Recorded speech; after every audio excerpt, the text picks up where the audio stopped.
Shalom. Ayat yang 1 sampai yang ke-5, demikian firman Tuhan. Lalu Naomi mertuanya itu berkata kepadanya, "Anakku, apakah tidak ada baiknya jika aku mencari tempat perlindungan bagimu supaya engkau berbahagia?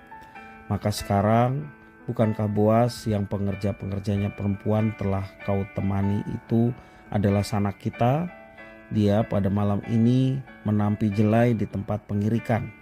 Maka mandilah dan beruraplah, pakailah pakaian bagusmu dan pergilah ke tempat pengirikan itu. Tetapi janganlah engkau ketahuan kepada orang itu sebelum ia selesai makan dan minum. Jika ia membaringkan diri tidur, haruslah engkau perhatikan baik-baik tempat ia berbaring. Kemudian datanglah dekat, singkapkanlah selimut dari kakinya dan berbaringlah di sana, maka ia akan memberitahukan kepadamu apa yang harus kau lakukan."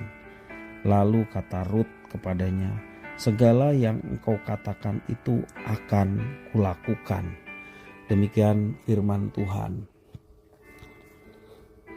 Dalam teks firman Tuhan ini kita mau belajar bagaimana perkara besar dalam peristiwa sederhana.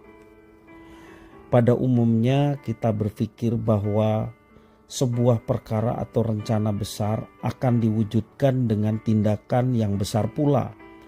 Namun seringkali kita menemukan fakta sebaliknya.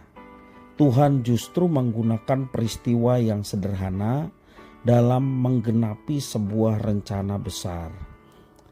Dalam tradisi Israel, kisah Rut dan Boas merupakan peristiwa biasa. Seorang janda yang ditinggal mati suaminya wajib ditebus, dalam arti dinikahi oleh saudara kandung almarhum suaminya. Jika tidak memiliki saudara kandung, kerabat terdekatlah yang berkewajiban menebus janda tersebut.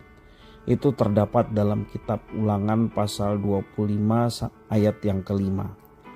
Perintah Naomi kepada Rut di tempat pengirikan milik Boas adalah tindakan yang biasa dilakukan pada zaman itu.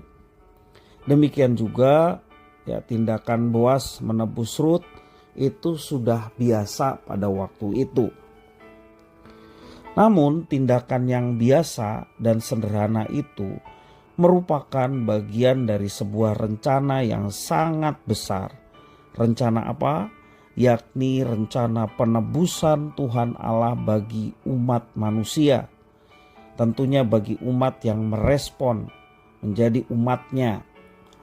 Peristiwa Boas menebus Rut sekalipun merupakan peristiwa sederhana, mengingatkan kita pada janji Tuhan untuk menebus umatnya dari dosa.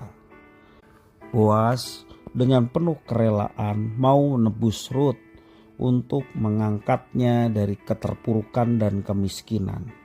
Tindakan ini dapat kita maknai sebagai gambaran simbolis penebusan Yesus Kristus. Ia dengan kasih-Nya yang begitu besar mau turun ke dalam dunia, lalu mati untuk menebus dan melepaskan kita dari kuasa maut. Dalam pengalaman iman kita setiap hari, Tuhan kerap kali memakai hal-hal yang sederhana, hal yang mungkin biasa. Tetapi dari hal yang biasa Tuhan bisa mewujudkan suatu rencana yang besar. Pada zaman dahulu Allah bisa memakai peristiwa biasa dan orang sederhana seperti Rut dan Boas, tetapi untuk menyatakan rencana yang besar bagi dunia. Kini Ia juga mau memakai keseharian dan kesederhanaan kita untuk menggenapi rencananya dalam kehidupan manusia. Karena itu kalau kita masuk dalam rencananya, biarlah hidup kita melibatkan diri padanya. Kita mungkin orang tidak terkenal, orang biasa, orang yang tidak masuk perhitungan orang lain bagi dunia. Kita tidak masuk hitungan. Tapi kalau kita tetap bersandar kepadanya dan tetap ikut dalam rencananya, hal yang sederhana, hal yang mungkin tidak masuk hitungan bagi orang lain, tetapi bisa dipakai oleh Tuhan untuk menyatakan rencananya. Terlebih rencana besar bagi manusia, yakni keselamatan di dalam Yesus Kristus. Apakah kita bersedia dipakai oleh Tuhan dan setia pada perkara-perkara kecil untuk menanggapi rencananya yang besar?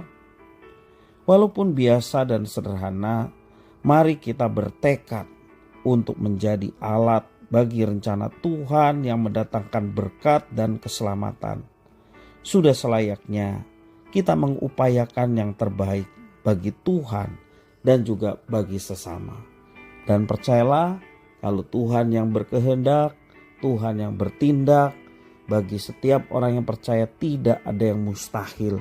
Bahkan Tuhan yang akan mengubah banyak orang untuk mereka boleh mengenal pribadi Tuhan di dalam Yesus dan turut diselamatkan. Oleh karena Tuhan rindu, Tuhan ingin supaya banyak mungkin orang bisa percaya dan diselamatkan, dan semua itu disediakan hanya di dalam Yesus Kristus. Tuhan Yesus memberkati.